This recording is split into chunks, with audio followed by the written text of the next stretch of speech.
بسم اللہ الرحمن الرحیم۔ باطنی بیماریوں میں سے ایک بیماری طمع، حرص، لالچ ہے۔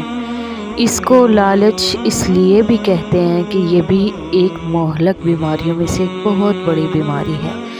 یہ حرص کبھی دنیا کی صورت میں ہوتا ہے تو کبھی کھانے پینے کی صورت میں اور کبھی جنسی شہوت کی صورت میں ظاہر ہوتا ہے۔ اولاد آدم جب طمع میں گرفتار ہوتی ہے تو گناہوں کا دروازہ کھل جاتا ہے۔ اگر لالچ، طمع نہ ہو تو کوئی پرندہ جال میں نہ پھنستا، اگر طمع نہ ہوتی تو کوئی مچھلی شکاری کے ہاتھ نہ آتی، طمع نہ ہوتی تو شیر کبھی پنجرے میں بند نہ ہوتا، طمع نہ ہوتی تو انسان کبھی جسم فروشی نہ کرتا۔ یہ سارے گناہ اسی طمع، حرص، لالچ کی شاخیں ہیں۔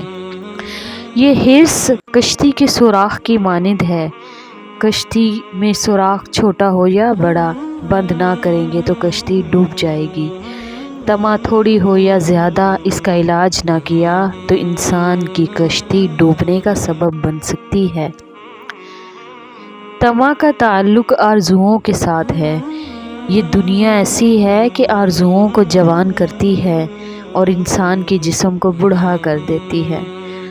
دنیا بندے کو قبر کے قریب کر دیتی ہے اور پروردگار سے دور کر دیتی ہے۔ دنیا میں دو فتنے ہیں، ایک فتنہ جمال کا اور ایک فتنہ ہے مال کا۔ عموماً مردوں کو تو جمال کے فتنے نے تباہ کر دیا اور عورتوں کو مال کے فتنے نے تباہ کیا۔ چنانچہ مرد جمال کا بھوکا ہے، جمال کی حرص میں مبتلا ہے، جہاں ذرا دیکھا جمال تو وہیں ہو گیا بے حال، وہیں دل دے بیٹھا۔ حالانکہ اللہ رب العزت کی نظر میں حسن ظاہر کی کوئی قیمت ہی نہیں۔ قرآن کریم میں اللہ رب العزت نے حضرت یوسف علیہ السلام کے بارے میں کیا ارشاد فرمایا؟ وَشَرَوْهُ بِثَمَنٍ بَخْسٍ دَرَاهِمَ مَعْدُودَةٍ، چند کھوٹے سکوں کے عوض بک گئے۔ حالانکہ لڑکپن کی عمر تھی اور اس عمر میں تو ویسے ہی بچے کے چہرے پر معصومیت ہوتی ہے، بچے کا چہرہ زیادہ جاذب نظر آتا ہے۔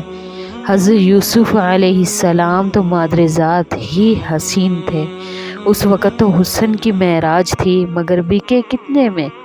کیا لگی قیمت حسن کی؟ قیمت لگی تو چند کھوٹے سکے۔